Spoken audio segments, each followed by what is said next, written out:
Well, hello and welcome to Trick or Treat. My name is Mike Mayone. I am your host, and I am, if you're just joining us, I hope you are. Say hello. Say hello. Give us a comment. Let us know you're with us today. And hello, Daryl. Very good. Very good to see you. Daryl is joining us from England, and today on the show we have Clemens Ilgner.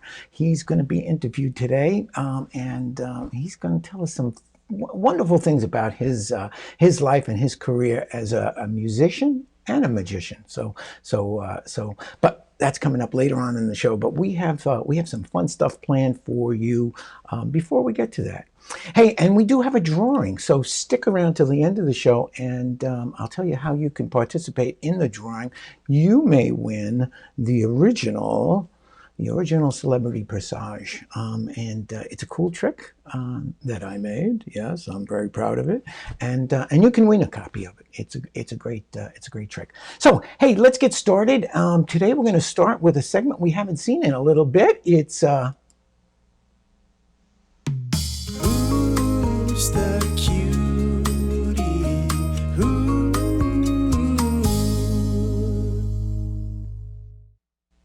Well, I wasn't supposed to be in that frame, but I'm sorry if you had to suffer with my green screen look. Hey, you got any idea who this guy is? Yeah, I'll tell you. He is a magician, and he is our guest next week, and he's from England. And I'll give you one other clue. He's a fooler. So if you think you know who it is, well, then you should put it in the comments right now, because if you're right, you will win this spectacular cool trophy. So put it in the comments. Let me know you know who it is, and maybe at the end of the show we'll let you know that you won the cool trophy. Hey, before we get started, before I introduce our guest.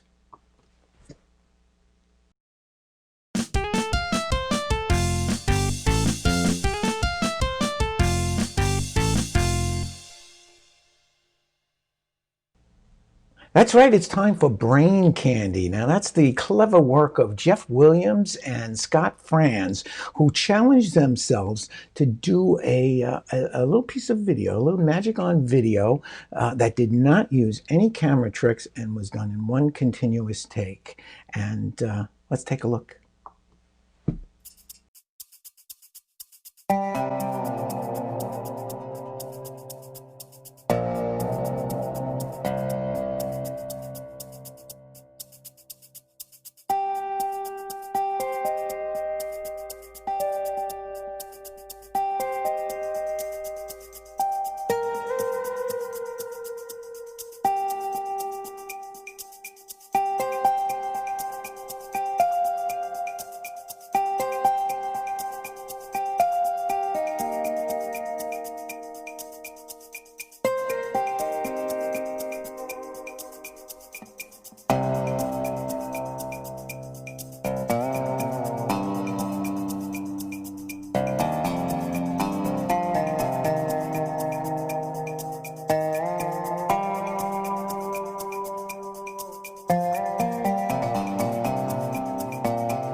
Ooh, that's some major magic there. That is really good. That was Geoff Williams, and he worked together with Scott Franz to put together those little pieces of brain candy for us.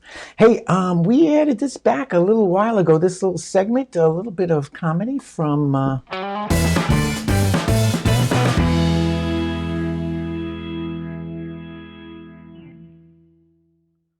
From Chris Monty and Rich Walker. Are you ready? I don't know. I'm starting to think that there's nobody in the world out there for me. I'm never going to meet anybody. You'll meet someone when you least expect it. You think so? Absolutely. Huh. I don't know where... Handsome. Find me a beer? Are you serious? Yeah. Can't you see I'm having a conversation here? How rude.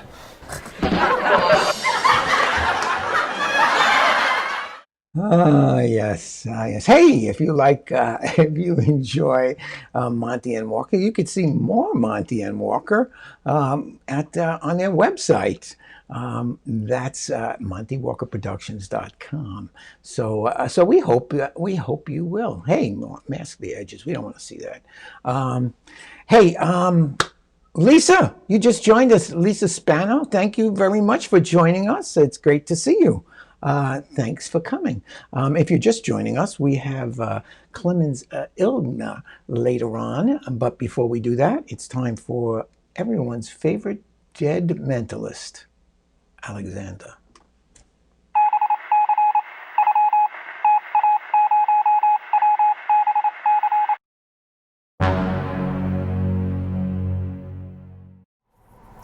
Greetings, friends. It is I, Alexander, the man who knows, here to take you on another trip to the world of extrasensory perception.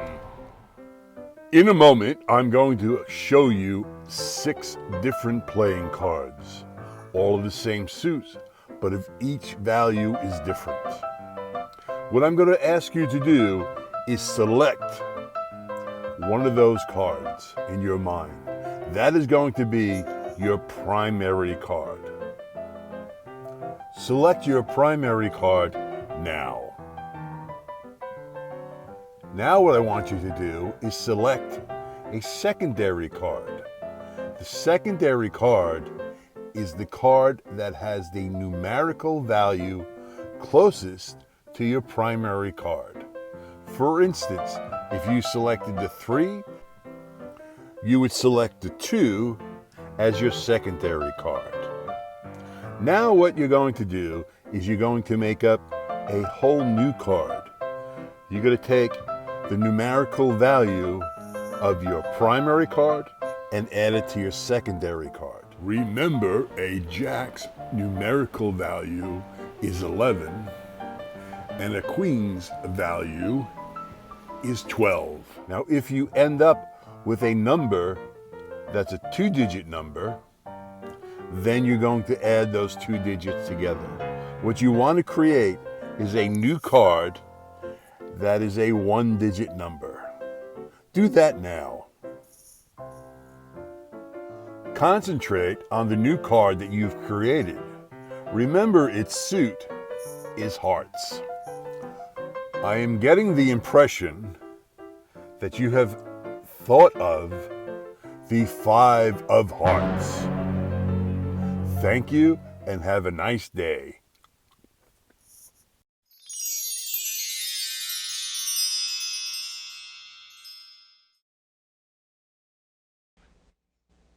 Wow, did you get the 5 of hearts? I did. He got my mind. He read my mind. Hey, Alexander was brought to life by a friend of mine. His name is Joe Silkie, fantastic magician and artist, and you can see more Alexander here next week. So don't forget to come back. Hey, it's time for Fact or fake news, fact or fake news, fact or fake news. That's right. It's time for fact or fake news, and this week's fact or fake news statement. Siegfried and Roy were a duo of Australian-American magicians and entertainers, best known for their appearances with white lions and white tigers. Is that fact or is that fake news? If you think you know if that's fact or fake news, well, put it in the comments and you may win this super medal. Oh, so you have 2 chances to win today. You could win a super medal or a cool trophy. So that's a lot. That's a lot today. All right. So let's move on. If you're watching the show and you're just tuning in, we have Clemens Ilgner coming up in a little while, and we're going to have spend some time with him and talk with him. If you like the show, if you're watching on YouTube, subscribe, or right now give us a thumbs up. If you're just joining us, say hello in the comments and let us know you're watching. And now, a little piece of magic from me.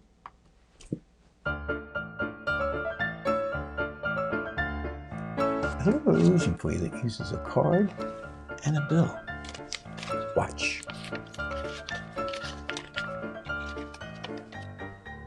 I give a fold, a squeeze, a flip, and a turn, and the illusion is created.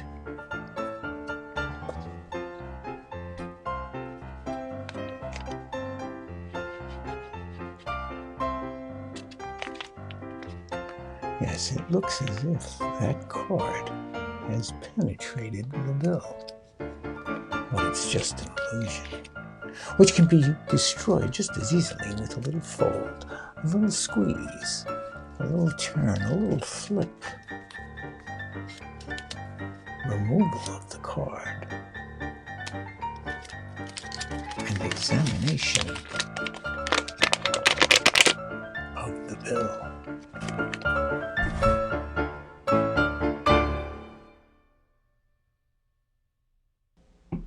Well, I hope you like that. Hey, you know, you can buy just about anything today on Amazon. I want to show you.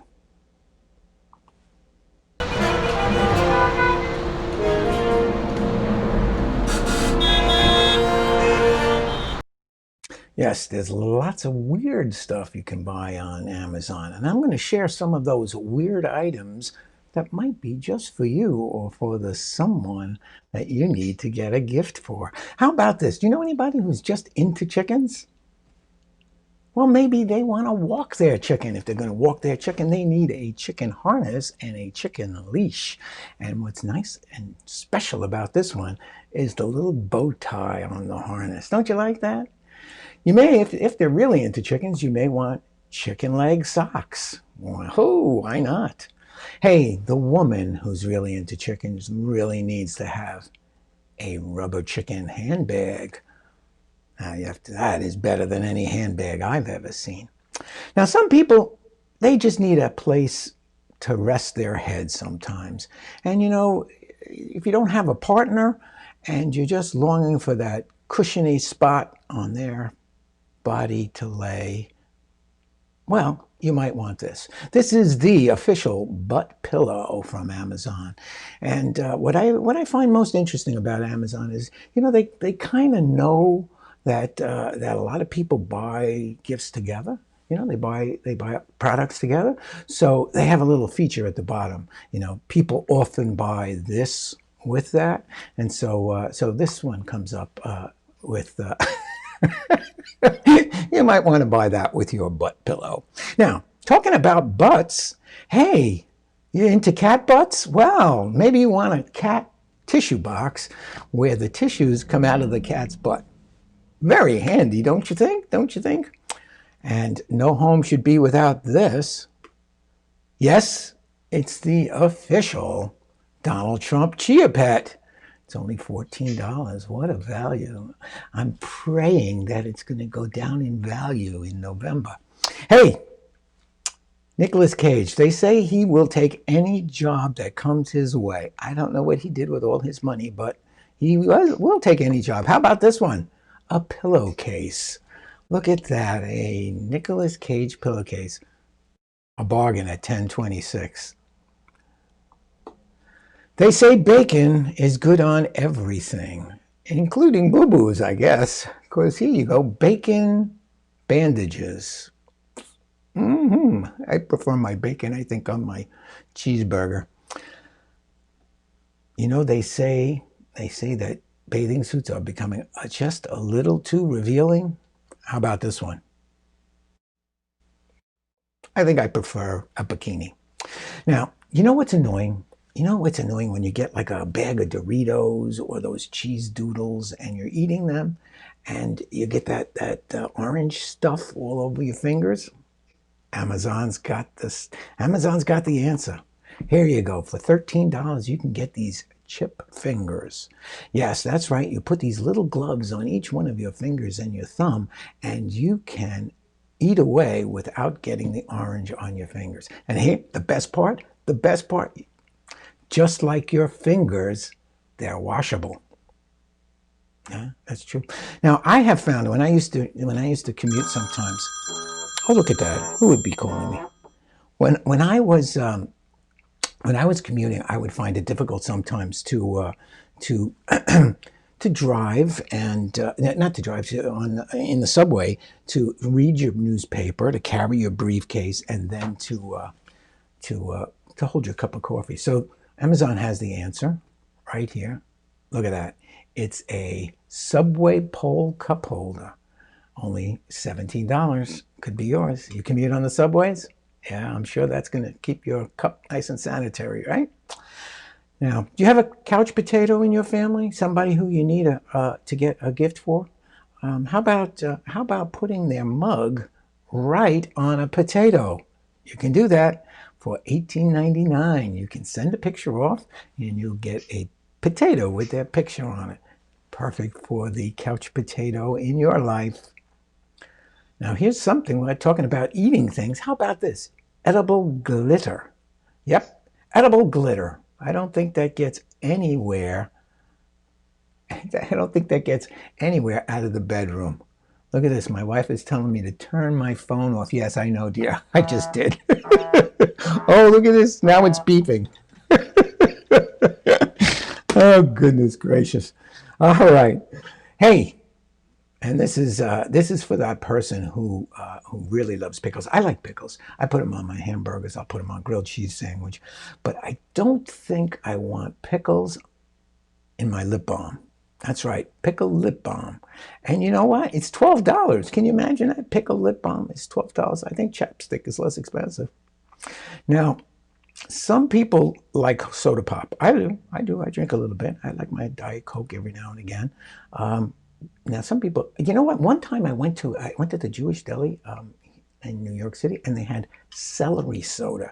And I thought, wow, that is a weird kind of soda. Well, look at this. How about this? Buffalo wing soda. My wife might like this one. She's a corn fan. She might like the sweet corn flavored soda. Thanksgiving time comes, you might want pumpkin pie flavored soda. And everyone's favorite, ranch dressing soda. Hey, this next thing is something I'm gonna get. I'm pretty sure I'm gonna get this one. This is the umbrella hat. Perfect and a bargain at $10. And you know, I have one, and I have one of the old style ones. And that's me in my old style umbrella hat. Isn't that nice? It's kind of nice. I like the new one though. It doesn't have this ugly band on top of it. I may send away for it. Well, if you're just joining us, it's not raining in here, and we are ready to introduce our guest, and we're going to do that with a little piece of video.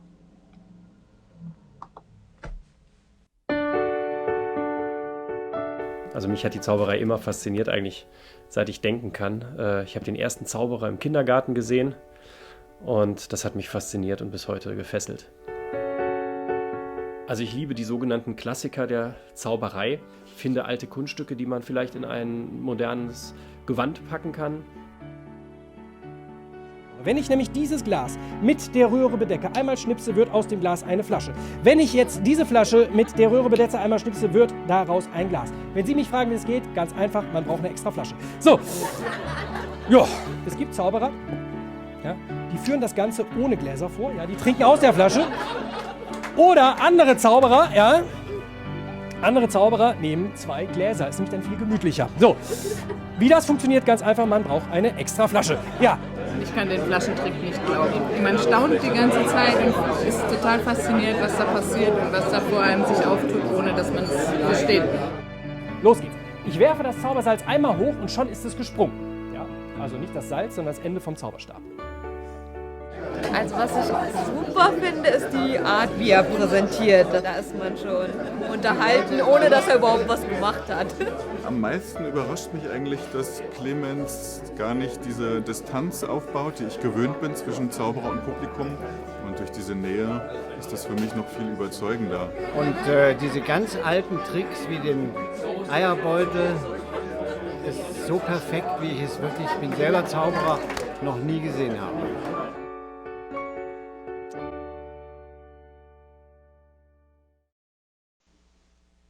Welcome, Clemens.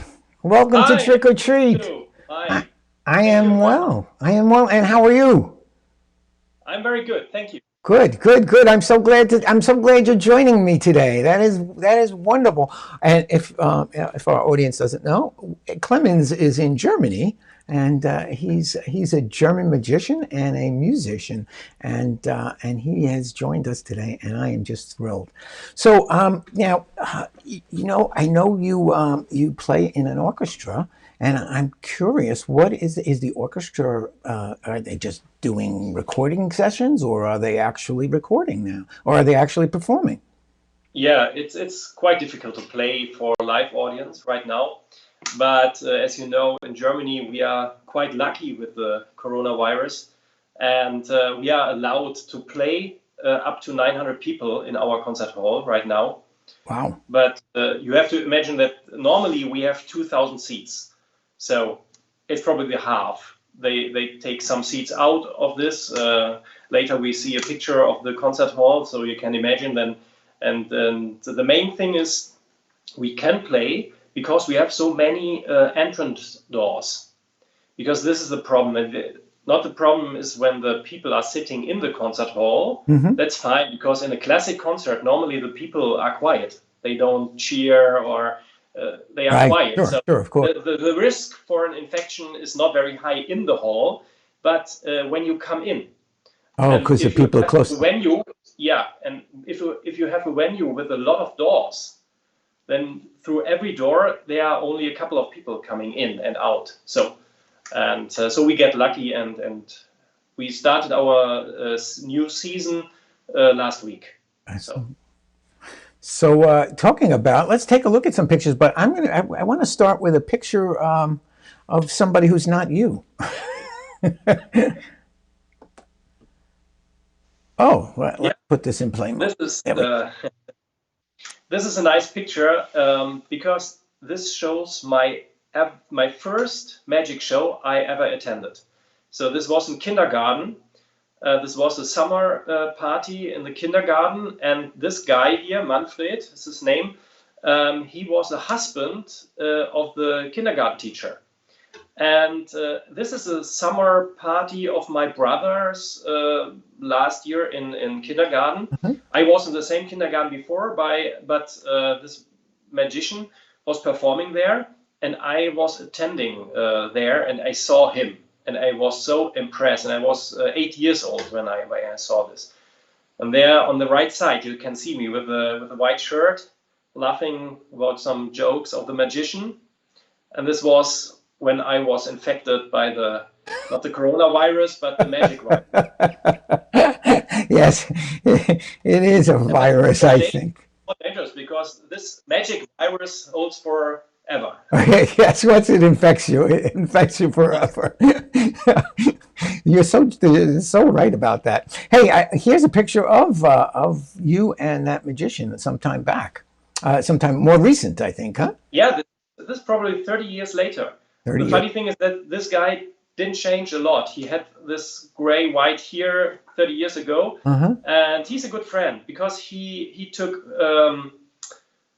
He was responsible for me when I started with magic, because oftentimes people ask, how do you start in magic if you want to do it, not with a magic case or this what you can buy in every store. And so I knew that when I want to start with magic, I want to do the tricks this man did in this show.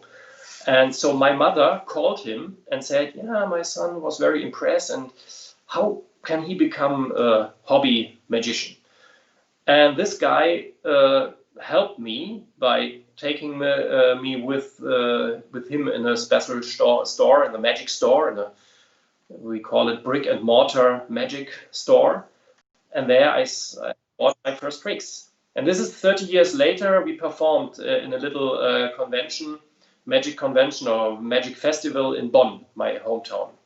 So you got to perform with him? Yeah, in the same show. So oh, how nice! Did act and and yeah.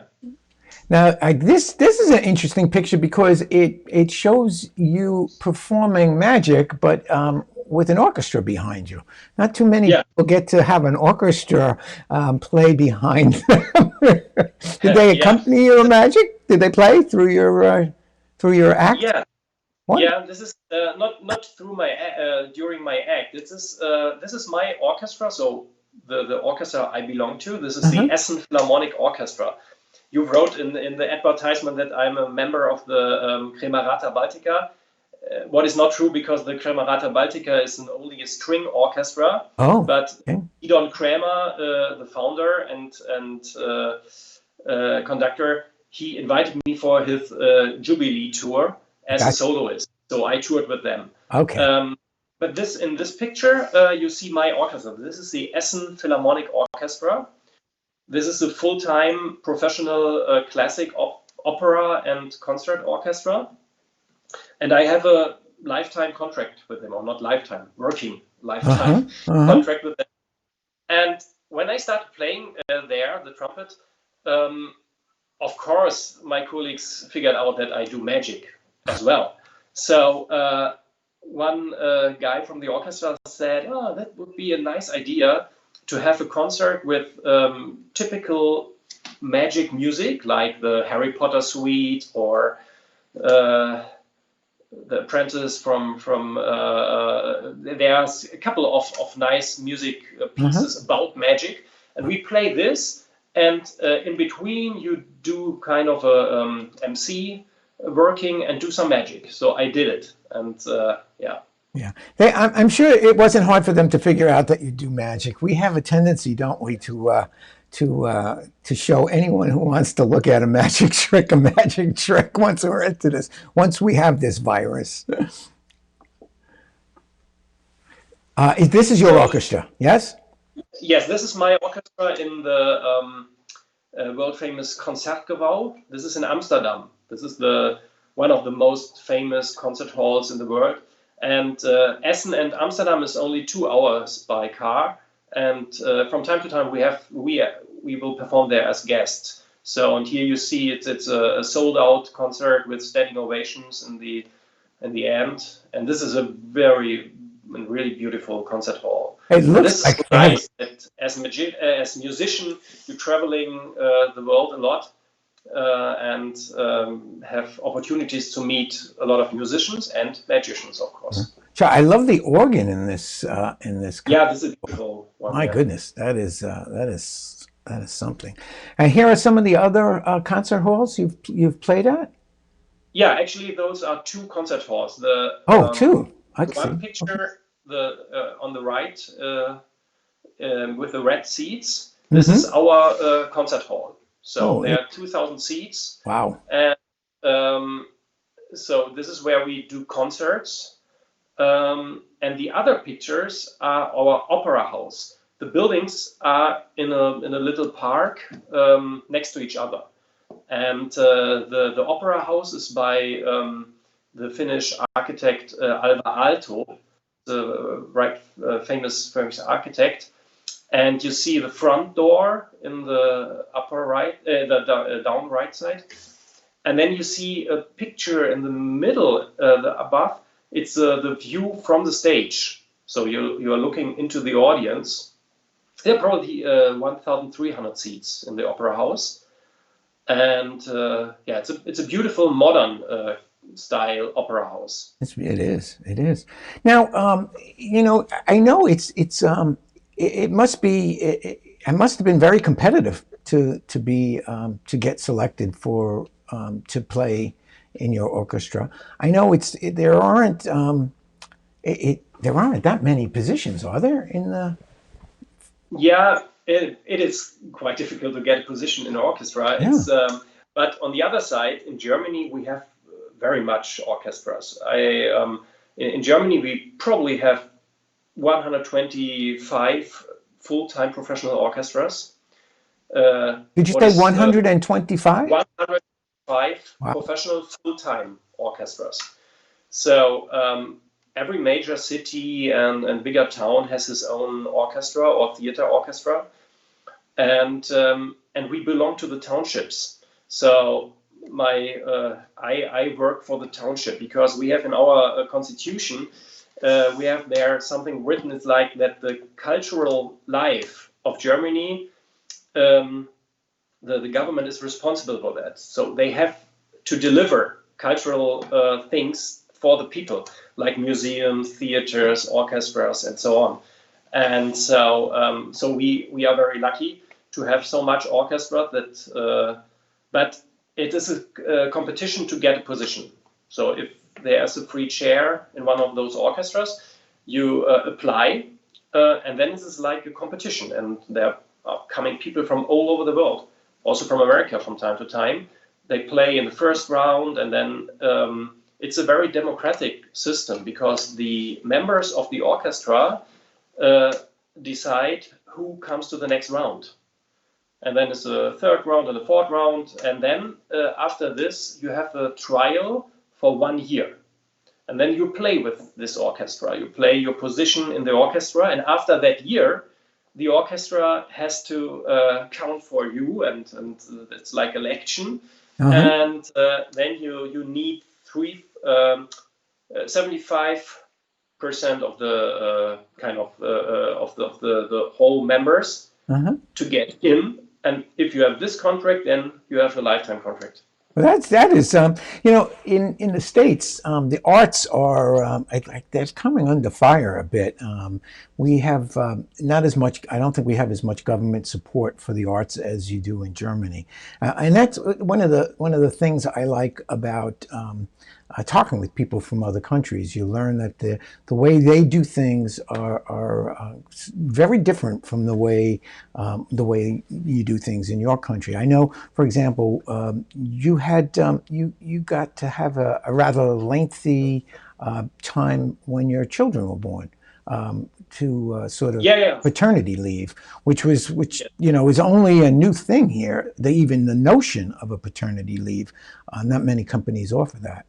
And the competition to stay working, even if you are offered a paternity leave, is it's kind of, some companies kind of frown on that. But you were able to do that. You have how many children now? I have two. I have twin boys. Just the twin boys, okay. The twin boys, and of course we've talked about twins a bit because I have twins as well. It's great fun. It's great. Are they identical? Did I ever ask you if they were identical, you boys? They are not identical. They're not identical. Okay, so they're. Yeah. But it was interesting when the doctor said, you're getting twins, and I was so happy because I thought, okay, then I can do the sawing in half and all this kind of stuff. Yeah. But then they were not identical, so they weren't identical. No use for magic. No, I'm no use for magic. I'm told I screamed when I learned we were having two kids because we already had one in the house. So another two were not my idea of what we were planning. Sometimes I tell the story. This Westcar papyrus, this from the magician Dedi from Egypt. This old papyrus. Oh yeah. Okay. Yes. And there's written that this magician thousands of years ago, he did this magic trick. He took a pigeon and he cut off the head of the pigeon, and then he made some magic gestures and took the head on the pigeon, and the pigeon came back to life. Yes. But in the papyrus, it's also written that he used two identical pigeons. So one was killed every time he. So when I heard that I get twins, I was very happy to do this trick once at least, but they are not identical. My twins are identical, and I did not have to do that trick. They didn't have. They had no interest in magic. Perhaps they saw that same article. Now, let me go back. I want to show this picture. With kids, because you asked me how it's possible to raise the kids, doing all this work. At least the life as magician or musician is quite good for having kids. I think if you play like me in a in orchestra in one specific place, because our rehearsals begin at 10 normally. Then we rehearse until 1 or 2 o'clock.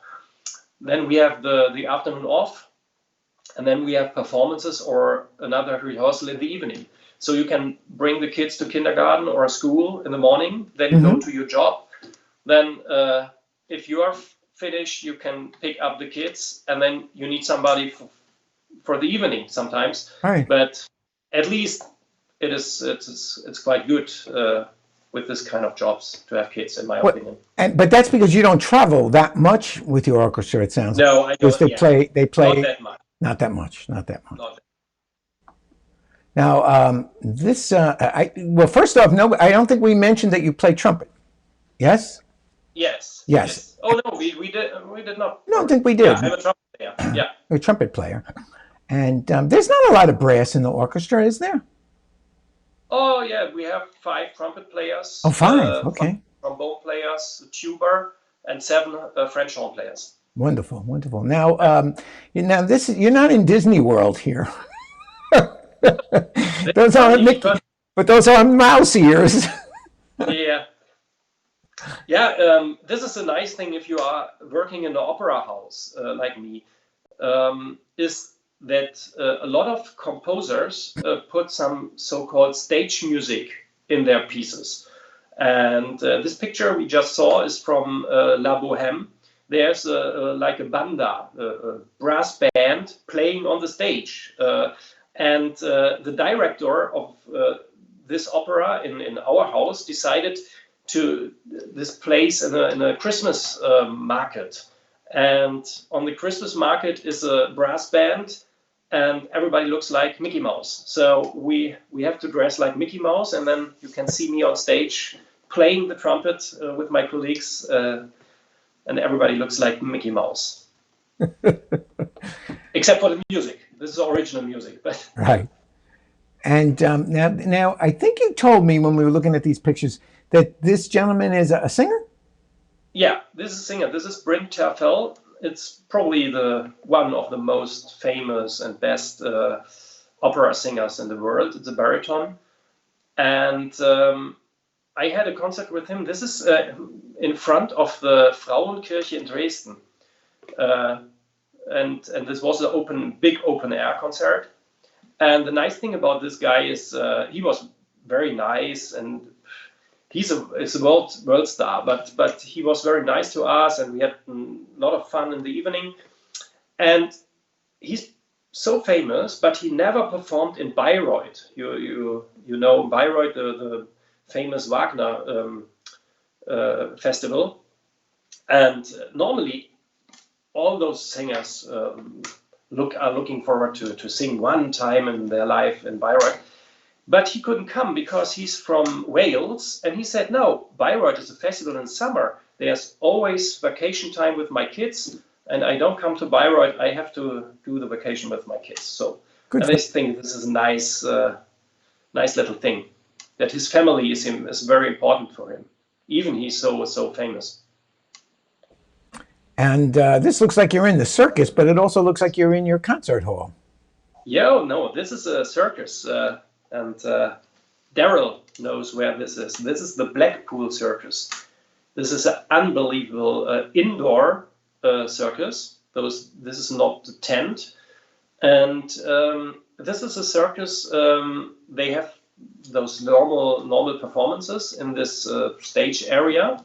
And then they can take the whole stage down and flood this with water. And then they have water circus in it. Oh. Because then it's like, with ships and so. This is incredible. Everything is like pneumatic and technical, and it's very old. It's over 100 years old. And this was at FISM, the Magic World Championship in 2012. Sure. And as a special thing, they invited all the magicians, probably 2,000 magicians, to this circus performance. And the circus members did what they always do. They start the show half an hour before by selling juggling things and selling painting, face painting, and so. But there were no children. because there were only those 2,000 magicians. So, and all these guys were sticking around in the arena and looking for somebody who will buy something to juggle or who will face paint. So, and I felt very sorry for them. So, and I said, you know what? I will go. So I did get this face paint, and then I had this plate to juggle, and I took the glass. Yeah, and this was this situation. That's the reason why I have the badge. This is the FISM badge. The FISM badge. From 2012. Did you compete in FISM? Yes, but not that year. I competed in FISM, Eurofism in 2017, I think. Was it? 2017. If you're watching and you don't know what FISM is like the Olympics of magic. And I guess the international FISM is once every 3 years. It was supposed to be for the first time in North America next year in Quebec. And I got notice already that it's been postponed a year at least. So, which is I'm glad they postponed it because I plan to attend. It'll be my first opportunity to go to a FISM convention. Yeah, so I'm very much looking forward to it. This is you, but that's not your concert hall. No, that's your concert hall. That's right. This is the Carnegie Hall. Carnegie Hall, yeah. And do you know how to get to Carnegie Hall? I believe the word is practice. Yeah, right. Yeah, that was probably this was a great evening. I played there with the orchestra on the tour, not with my orchestra, another orchestra, and.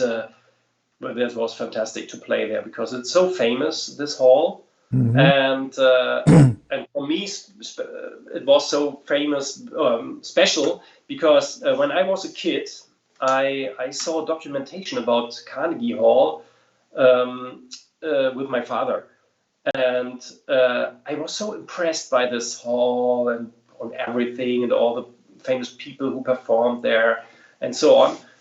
And probably I was 13 or 14 or so. I already played trumpet. And then after this documentation, I went to my mother and I said, I remember this day because it was in our kitchen. I say, Mom, one time I want to perform in the Carnegie Hall.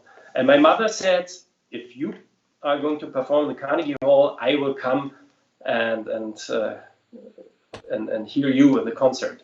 And she did. And so there she is.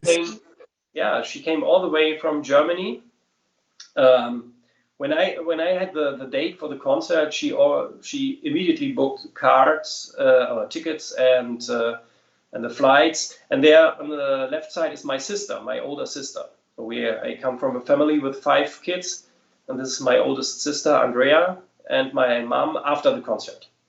And I got to see you play at Carnegie Hall. Yeah, 2 famous magicians came over. You and Pat. Me and Pat D'Arienzo, who we miss terribly. He passed a few years ago, way too early. But it was wonderful. You know, I hadn't been to Carnegie Hall for years and years and years, and boy, oh boy, those seats where we were. were so it was like climbing up a ladder, up to those steps in the top of the theater. But it was a beautiful experience and a great concert, and I was it was a sold out concert with very good critics. It was very nice. Yeah, it was a great time. It was a great time. Hey, let's talk about your magic. And yes, this looks like you are holding 2 awards here. Now, what awards are these?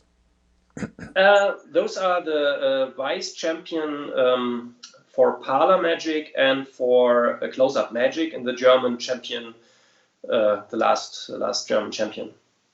That was the last competition. Yeah, we have this every 3 years because there's in 1 year is the pre how do you call it, so in every part of Germany. So in south and north, and so you have this the first round, kind of. Uh-huh. And then when you get a trophy in the first round, then you go to the finals. Because in this convention, this is all the time is a convention where the finals take place, and there are so many different parts. So like the illusionist and the mentalist and the parlor and so on. So, and then in the final, they are the second year, and then there's 1 year off because then it's FISM usually. And after FISM starts the next round. So if you win a trophy, you are the champion for 3 years, and then comes the next one. So, and this was the second time I won this prize. I won it before, and the funny thing was that I did my close-up act, what I always also did at 4F, and you saw it before, I think. I did. I worked very much on this act, and this was my main act there. And my wife told me, normally if you're doing magic for lay people, for normal people, you're doing stand-up magic. Why don't compete in parlor? Because I think you are better in parlor than in close-up magic. They're so honest, aren't they, your wives? So, and I said, yeah, okay, probably I do something.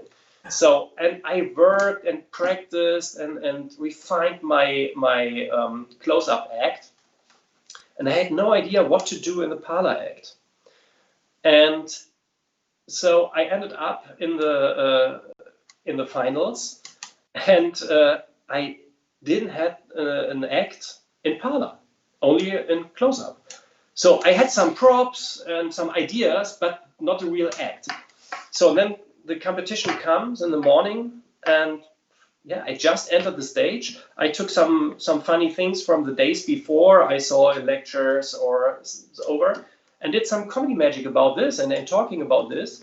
And it worked so great that I was also vice champion in parlor without any practice, as well as in close-up magic. So, well, that's pretty amazing, actually. I don't think that is quite an achievement. Now this looks close-up magic in a hotel lobby after a concert. Because if you are a magician and musician, always the people ask me, could you do some magic or so, and we like to do it, and so then you get something like this. Yeah, they usually don't have to twist our arm. Yeah, I have a funny story because, but it's morning in yes, what time? It's a little before noon. Yeah, but I think the story is youth free, or how do you say it? It's well, I guess it's kid friendly, perhaps. Yeah, it's kid friendly because the kids don't know what I'm talking about. I was on a tour with the orchestra, and there was one guy. He loves magic very much, and he always asked me, hey, "Can you do some magic? Can you do some magic?" And sometimes I said, "Do you know what? I don't have anything with me. I don't have cards or coins or something with me." So he knew that I need some props to do magic. So I can do impromptu as well, but he knew I need something like coins, cards or so. And we were in this restaurant, and he wanted to ask me if I can do some magic, and but he didn't want to say the word magic in front of the others, because if I don't have any cards or coins, they would be disappointed or so. So he asked me, "Do you have something with you?" And I said, "What do you mean?" "Yeah, do you have something with you?" And he made this magical gesture, and so. Probably maybe later, and so because I had some cards and so on. "Yeah, do you have something with you?" And the guy next to me, a drummer, he watched at us and he looked at us and said, "I'm not sure." And then he took out a box and said, "I have something." Opened it and had a couple of joints in it. Because he thought if the other guy asked all the time, "Do you have something with you? Do you have something?" So and everybody, no, we are talking about magic tricks. No joy. Oh, so you didn't do any magic with the joints? Yeah. Hey, this we were just talking about 4F a few minutes ago. Oh, yeah. You said you did your close-up at at 4F, and this is a picture from 4F, and you are performing with a notable magician there, who I believe has fooled Penn and Teller on multiple occasions, and that is, why don't you tell us who that is? Paul Gertner. Paul Gertner, yes. Yeah. And was this your very first one? And great magician and a great Yes. guy. Yeah, but all those things. And was this the first time you performed at 4F? This was my first time. Yeah. By the way, do you know how to get to 4F? No, that's one I don't know. How? Practice, practice, practice. I should have known that. No, you have to get the invitation by O'Brien. Yes. And not anybody gets that invitation, and not everybody gets to be invited back. You have to perform. People who, for those who don't know, you have to perform when you're invited that year, and you have to do well enough in your performance that that they will invite you back. And not everybody gets invited back. And of course, we both got invited back. We're both very proud of that. But was it nerve-wracking for you performing in front of the notables? Oh yes, yes. Oh yes, yeah. I knew the stage a little bit because I practiced. Because I saw. I think your first year was 1 year before me, probably. Maybe. Do you remember what was your first year at 4F? I don't remember the year. I can't remember the years, but it was. I've only been going maybe 6 years now. Yeah, and I think it was 12 or so, and my first year was 13. And you had a video performing you at 4F on YouTube. Oh, okay. So, and since this was not this this screenshot only from the table, it was a screenshot from a little bit behind the audience. I could tell how it is this room, and I could organize all my show because I could see how the room is. And the people are sitting from three sides, so you have people sitting in front and then left and right, and so you have to watch your angles very careful and so on. So it's a little bit tricky to perform for real close-up magic. Sometimes, and yeah, it was nerve-wracking, yeah, of course, but at least it worked. Oh, it worked. Well. But it is funny. It is funny because you see sitting in the front row all these magicians whose tapes and books and videos you have and lectures you've attended, and you know, especially if you are from the other side of the ocean. So I knew a lot of those people only from DVDs or from the internet. Yeah. So because when we have conventions, some of them are invited. For example, Paul Gertner, I never saw Paul Gertner live. He performed a lot of trade shows in Germany, but usually trade shows they don't go because it's special trade shows. But I never saw him before live, and then he was sitting there, and and the thing is, in my act here, this is my competition act. I won the trophy with, and there. It's about how to win a magic contest, and also it's important that in a contest that you don't go over the time limit. Yes. So and Paul Gertner has the same thing in his act about time limit. So it was fun to ask him to join me on stage. Yeah, he's going to be a guest hopefully in October, if not in October. Oh, great! November, yeah, and I'm very anxious. He's a lovely man, and he lives now in Boston, Boston area, so he'll be in the same time zone, which is nice. That'll make it easy for him. Boston is. I played in Boston Symphony Hall once. That's a beautiful city. If you go to Boston, you have to eat a lobster. This Yeah. Well, if you really want to eat lobsters, you want to go to Maine. Okay. That's really, put that in your to-do list. Hey, what is this? That looks this like is a Tom and Sanko magic trick that you're holding, but what is This this? is typical. We call this dealer's item, or don't we? It's a dealer's item. Okay. Yeah. So probably this is a typical magic prop, but a very clever one by Tom Onozaka. Uh-huh. This is Tom Onozaka's magic shop. Where is that? Sorry? Where is that? This is in Tokyo. Oh, it is in Tokyo. Okay. Tokyo.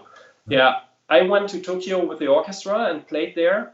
And and Tom Onozaka is probably very famous to a lot of magicians because he's very close friend with Max Maven, I think. And also, he did a lot of translations from Japanese magic stuff, and he's an inventor as well. He's very clever. Very nice and clever things. And he owns a magic shop, and this is the magic shop, and this is she's called Mama Onozaka, so I think she's the wife of Tom Onozaka, and she performs and sells the magic there, and.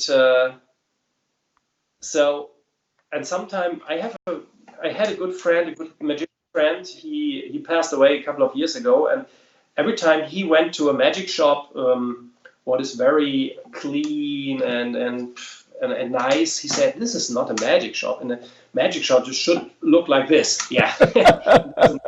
Is this their magic shop? This is the magic shop. Oh my God. And and this is just great because. This is a little bit like Danny Haney's shop. Looks yeah? Is it? I never got the book, the shop. The book part. The book part. But it's so because there are so many things to discover. Yeah, it's not. Sometimes you go into a magic shop and there's can I help you? What do you want to see? What do you want to buy? Okay. So but I like to go in a magic shop and don't know what I want to see and what I want to buy. I want to discover and look and. Well, it looks like you could get lost in that magic shop for quite a long time. Yeah, probably. Yeah. Now, this is you doing some close up, but it looks like it's in an office building of some sort. Is it? This is a trade show. A trade show. Okay. This is a trade show. As we know, magic is very good for trade shows because it's get a lot of interest by the other people, and so there I do a couple of cups and balls routine. That was nice. Yeah, it's hard to do, I think, because you start in the morning at 9 and you end up at 6 in the evening. A very long day. 3 days. Yeah. Now this is a famous magic convention. Abbott's get together, and it's in Michigan, and I've never gotten to go there. I guess it's one of those ones I have to get to, along with Blackpool, which I haven't gotten to either. Were you performing on this? Yeah, I was performing there and lecturing as well, and I did a stage act as well there. So close up stage and lecture. That was great because this is like my friend Gene Anderson would say, this is in the middle of nowhere. I flew into Detroit, I think, and I took a car for 2 or 3 hours, and there's nothing. There's cornfields, but nothing else. And in this Abbott, this is Colon. It's Colon, Michigan. It calls himself the magical capital of the world, and there's a very famous cemetery with all these famous magicians.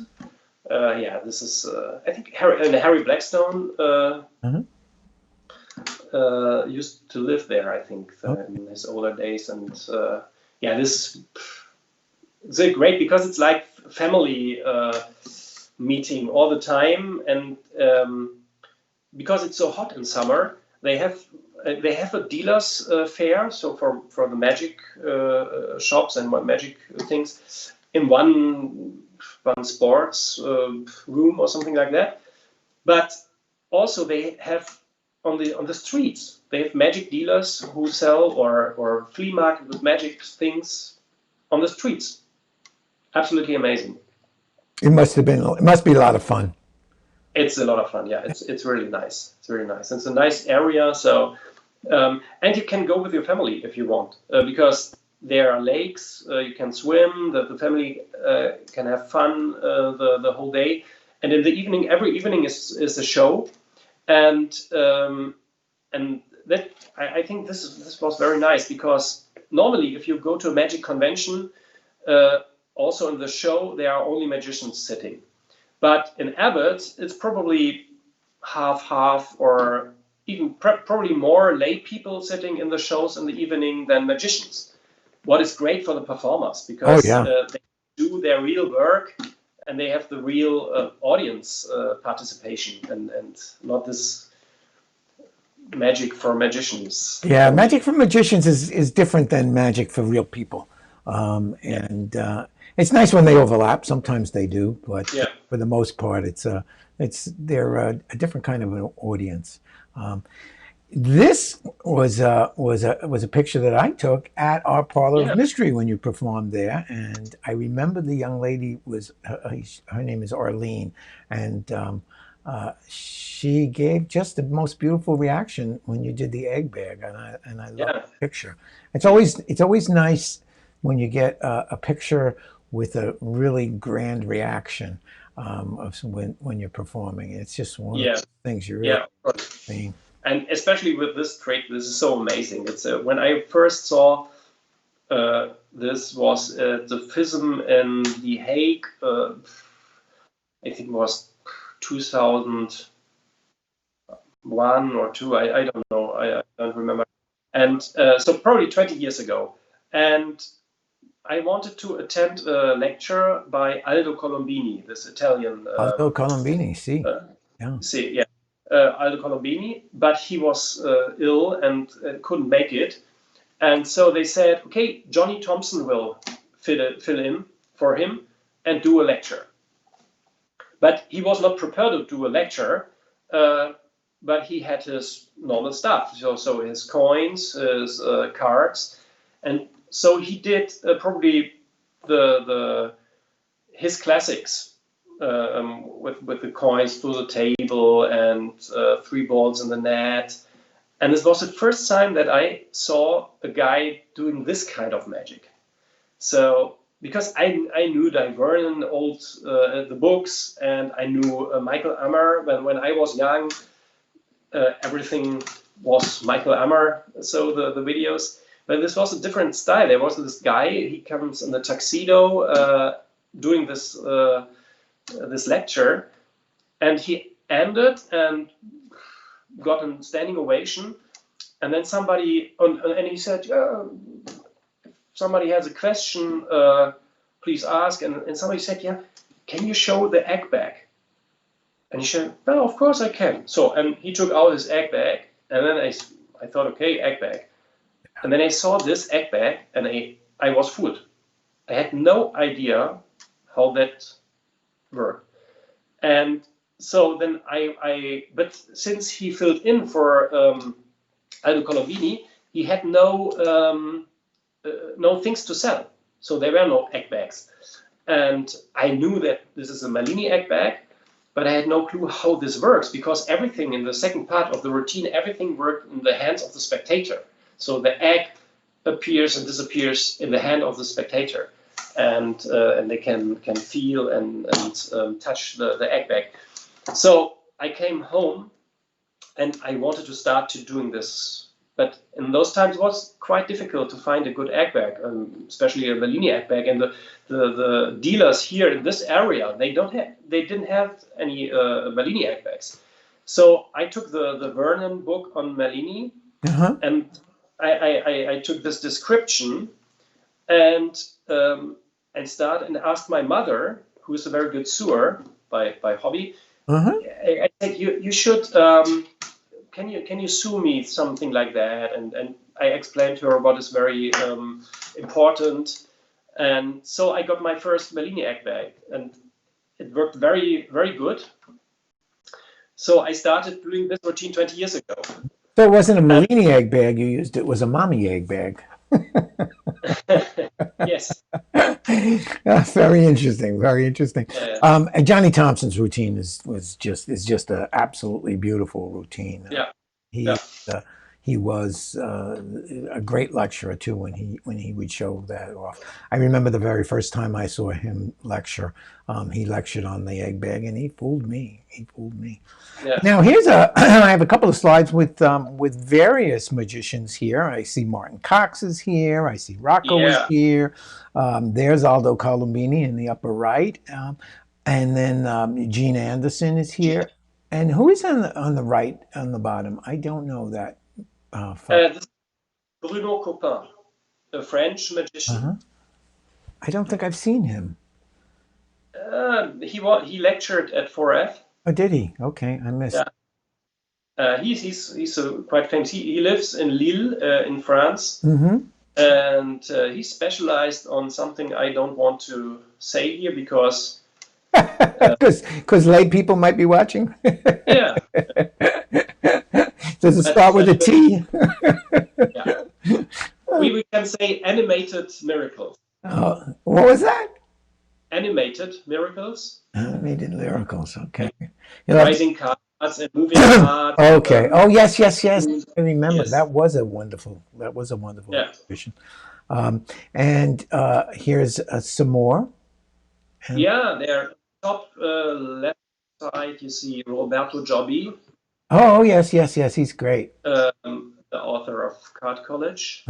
Then there is Dave Kaplan. Yep. Great Kaplan. There's Patrick Lehnen on right down side with the green shirt. The vice world champion in card magic. Probably you know him. He has this fantastic act with a moving lamp with the like. Oh yes. Yeah. This is this guy, and he's from Bonn too. This is my hometown. And the guy in the upper right side. This is Joro. Joro is I don't really know. He probably is 92 right now or so, and Joro was a German magician. He still lives. He's a German magician and inventor in magic, and he does parlor magic and with how we call it. It's just clever and not too difficult to perform, but very clever and unique ideas. And he invented a lot of things, but two of them are very famous now. The one is you have heard the floating cork of Fred Kaps. Fred Kaps, the famous Netherlands magician, he performed the floating cork. He would float. He put the cork. Where's my hand here? Yeah, I can see. Yeah. The cork on a hand, and the cork starts moving and floating, and then he took a little ring. And to show there's nothing addicted to the cork, and he invented that, and Fred Kaps performed it, and Ken Brook bought it and published it. But this is from this guy, and if you know the method, I don't want to talk about the method here, but if you know the method of this trick, it's probably the same like the floating rose from Kevin James. Yeah. So, but he invented it 50 years ago or 60 years ago. And the most famous thing is the folded card in box. That's his folded card in box. It's invented by Joro, by this guy. Wonderful. And today, the most of the magicians perform some stuff like that. But this is the inventor and a very nice guy. Talking about magic in a box. Yes. This is, I had no idea why you had sent this to me until you sent me a video that goes with it, which I'm going to play now. Yeah. Scotch is world famous for office products, especially tapes. Their most famous is the Magic Tape. It makes cuts in paper entirely invisible. This invisibility needed to be demonstrated in stores in a way that would set the product apart from its competitors. So we created a packaging that makes the tape magically disappear. The trick itself was very simple. Look closely, and you'll see a specially designed, ultra-thin mirror used to create the illusion of an empty box. The tilt of the mirror creates a place for the product to be secretly hidden. The perfect illusion. Magic Tape by Scotch. Invisibly there. So I assume those are your hands? Did you produce the whole commercial? No, those are my hands. Uh-huh. This is this is a very professional production, and this is my fact or fake news question for you today. Is this a real commercial of Scotch Magic Tape? Yes or no? Ooh. Well, I haven't seen it, but you know they do commercials in different countries that aren't always the same, that aren't always shown here. So I don't think it's a real commercial, because I think that people would be annoyed at the exposing of the mirror box.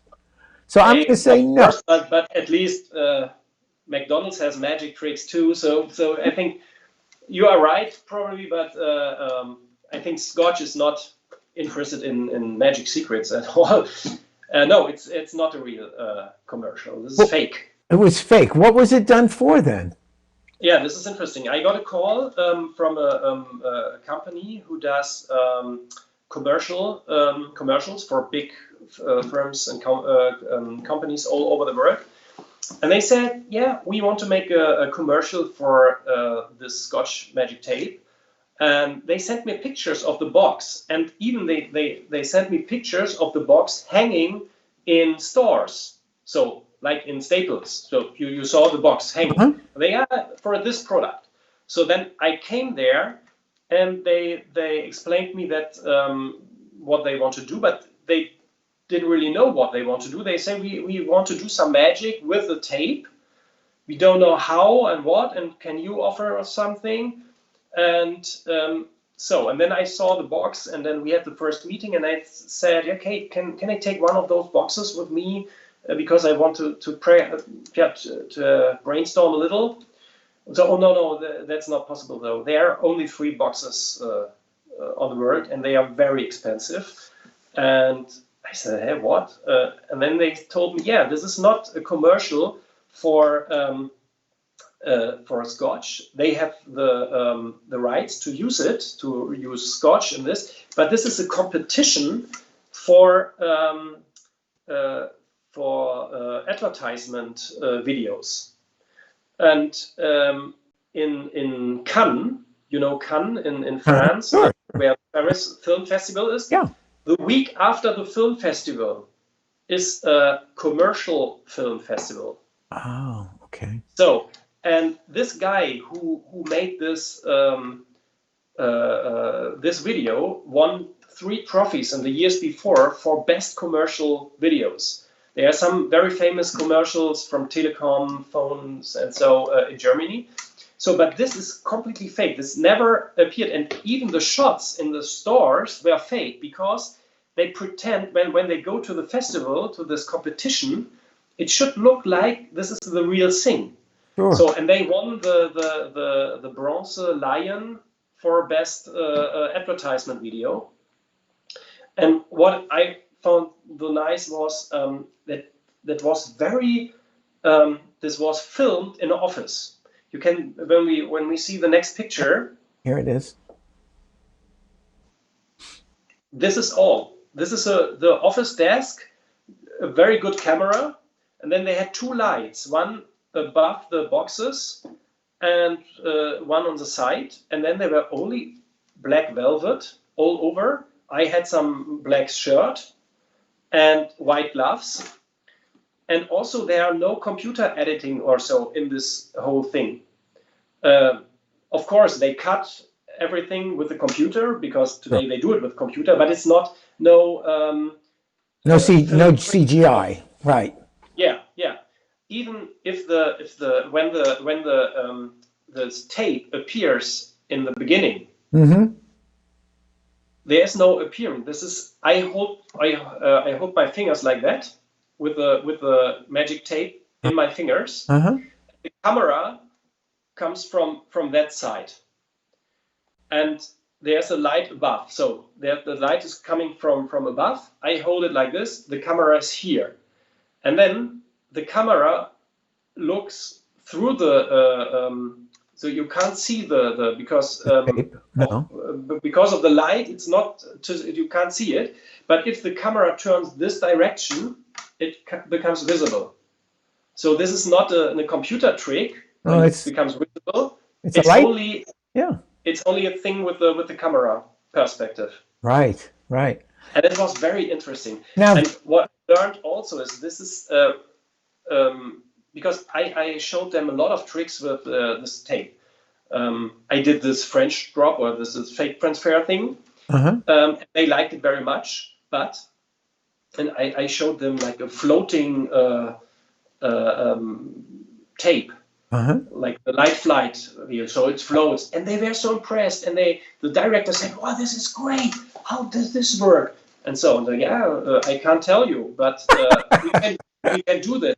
And he said, "No, we can't do this because this is a focus too much on the magic. But this is commercial for the tape, so the focus must be on the tape all the time."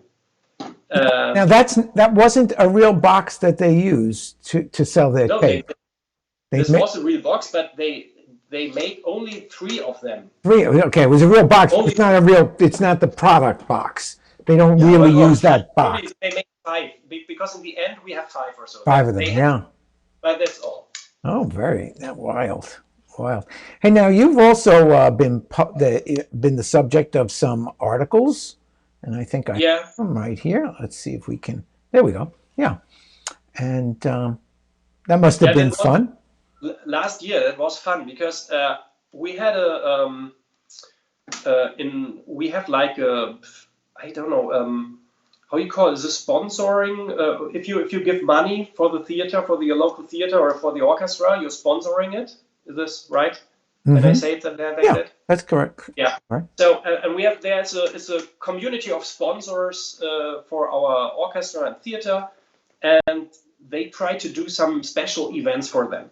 And last year they said, "Okay, we do a dinner on the stage of the theater. So there's a cook, and he cooks something fine, and the people are sitting on the stage of the theater and eating and drinking wine." And one of our colleagues who organized this said, "Yeah, we need an MC. Could you do some MC work or so?" And I said, "Yeah, okay, I can do some magic tricks, but I do the MC work as well." And we had dancers and singers and musicians performing there, and and when I did some magic tricks, and then I introduced the ballet couple, so the soloists from the ballet, and they did a beautiful dancing scene in front of all those tables on the stage. And there was a photographer, and he was all the time he was dancing kind of around the dancers to get some pictures. And I was so upset because I thought, those people are doing a very hard job dancing in front of people who are eating and drinking, and first class dancing, like this top dancing all the time. And this guy is dancing around them, and the audience can't see them really well. So, and this was a very new piece, what they danced. And after they were finished, and they got a huge applause, and I said, "Yeah, that's fantastic." And I couldn't attend the real show in our theater, so I'm not really aware if the photographer is also in the piece. So because he was dancing all the time. Right. So when he was kind of pissed off a little bit because I made those jokes about him, and later I figured out that he is the editor and the owner of one of those top magazines in the area of 40 million people living, and he did a shoot with your famous person in America. Which one? With Trump. Oh, with Trump. Oh, did he? Yeah, he's pretty famous. Before he was the president, he did some pictures with him and he's a quite famous photographer. Uh-huh. And I got a call 1 week later, and there were some somebody was calling. Yeah, we are interested to doing some story in this magazine and in the news, and so with you because it's so interesting. You are doing magic and music. Yes, it is. So yeah, why? Who decided to do? Yeah, this photographer. Because and then he came to me and he did these pictures. Oh, did he really? And he said, "Do you know what? Never. You were the first person who said something like that. So go away." And then he said, "And you're so right. But I think I will do a good picture, but you were so right, and I thought that would be great to have a story with you." So they did those stories in the big newspaper. And, very interesting. Hey, we're just about out of time. We were out of time a while ago, actually, but you have so many interesting things to share with us. Do you have a little trick or a treat for us? Oh, I have a little trick. Okay, that's great. I'm going to win something. Oh, I can win? You can win something. I like the only thing is if you win something, I have to give it to you when we see each other next time. Okay, all right. But we will keep that in mind. So I have 1, 2, 3, 4, 5, 6, 7 envelopes. I bought them at Staples in America when I was at 4F, I think. And by the way, this trick I learned from Geoff Williams, the guy who did the hanging. Yeah, Geoff. Yeah. He did it with cards. I adapted it to those envelopes. And so if you were here, you were able to shuffle, of course, the whole bunch of those envelopes, and you can make the decisions. Okay. Because I have 7 envelopes, and there are prices in the envelopes. Mm-hmm. Okay? Good. Fair enough. So now you can choose one number from 1 to 7. I'm going to take number 2. 2. Okay. So what am I going to do is I take 1 and you said 2. Yes. So I turn 2 over. Okay. Yeah. Okay. So and this is an eliminating process. So I do 1 and 2 over, 1 and 2 over, 1 and 2 over, 1 and 2 over, and let me see, 1 more, 1 and 2 over. So and now all the envelopes are on one direction. Can you see this? Probably. Yeah, I can see. I see the backs of the envelopes. There's Yes. one with a flap in front, and all the others are with Flap in the backs. back. Uh-huh. This is right, yeah. Yeah. But if you can see this very good, because here this is the only envelope you choose. There is something written on it. Oh, yes, that's. Here's nothing. Here's nothing. Nothing here. Nothing here. And all those things could happen in your hands if we were able to do it together. But you are the lucky guy and you won something. Oh, look at this. There's nothing else, but you won $1. $1. Isn't that great? Yeah, it's great. Well, Yeah. I could get a sip of beer when we get together. Yeah, a sip of beer. Sometimes people ask what are the other envelopes, yeah? If you choose another number, I would have got a different price. and up another envelope, yeah. Oh, here's €20. That's probably $25. Here is 50 euro. Oh, that's probably $60. Here's another 10, and here's another. Here's another 10, and here is the 5, and here is here's another 10. But what do you want with euros? You pick the one with $1. Well, that was a great trick, Clemens. I like it so much. And I'm going to hold you to it. I want that dollar. That was great. And I saw the nice trick or treat with Peter Samuelson. That was a wonderful. And he showed this little trick, and he said he has a treat too. So by mailing him an email, he will send you the explanation, and I will do the same. So the magician, only for the magicians. Okay, so see that, magicians, if you're watching, get in touch with Clemens. Email, I explain you because it's a nice little trick. It's a wonderful little trick, and they can get through to you through your website. Yes, there's a contact button. Yes, your website. My website is my email address. Great. Yeah. Hey, Clemens, thanks so much for joining me today. I really appreciate it. It was great fun chatting with you, and I know that we've spent time together and we've had a chance to talk a little bit, but it was so much nicer to be able to really dive into your experiences, and I look forward to hopefully, fingers crossed, that we'll be able to spend some time together at 4F next year.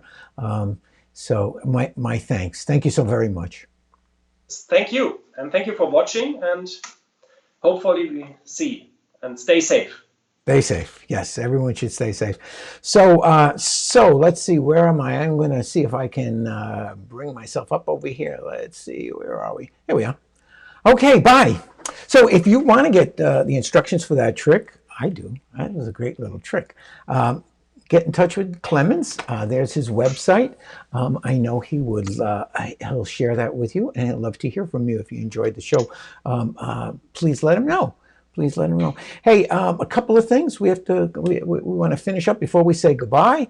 We have the fake or fact. Fact or fake news, fact or fake news, fact or fake news. So, is this a fact or fake news? Siegfried and Roy were a duo of Austrian-American magicians and entertainers best known for their appearances with white lions and white tigers. And I can't believe no one's attempted to say what the answer to that is. That's fake news, totally fake news, nothing but fake news. It was indeed fake news because they were German-American magicians, not Austrian-American magicians. So there you go. It was fake news. Nobody wins the prize. Hey, if you enjoyed the show, I hope you give us a thumbs up. If you're watching on YouTube, I hope you'll subscribe. Look, I told you at the beginning, if you stuck around, you might get a chance for the drawing. And let's see what the drawing is all about here today. Here it is.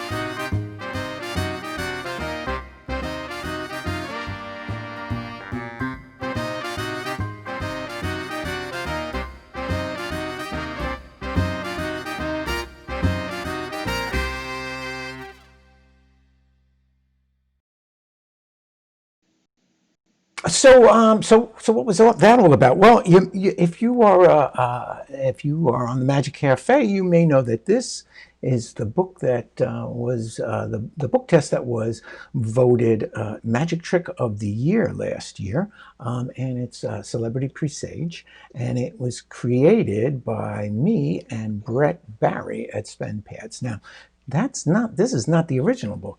This is the original book, which I made for my audition at the 4F many years ago. And since we have this one, we don't sell this, and I still have a few of these around. So I'm going to give it to someone who wins the drawing here. And if you don't know the trick, I'll show you real quick. Basically, the way it works is I am going to show you some pages inside the book, and you can see that it's filled with celebrities, and you can read some of the funny things that these celebrities have said. And I have made a prediction. The prediction is right here on my phone. And I'm going to show that to you in a moment. But if you were to receive this book, you would hold it in front of a spectator or ask them to give you a page number or open to any page. I'm going to open to a page, and who is on that page? We're going real close, and that is Tom Cruise. And now my prediction. None other than Tom Cruise. So, if you want to put your name in the hat to win, just subscribe to our YouTube channel and send me an email with in the subject line, enter drawing. So that's our show for today. I hope you enjoyed it. I hope you'll get in touch with Clemens. He'll send you instructions for that trick. Next week, John Archer will be my guest, and I know that's going to be a great show. So tune in next Monday at 11 a.m. Eastern Daylight Time, and you can chat along with me with John Archer. Until then, enjoy the magic in your life. Bye-bye now.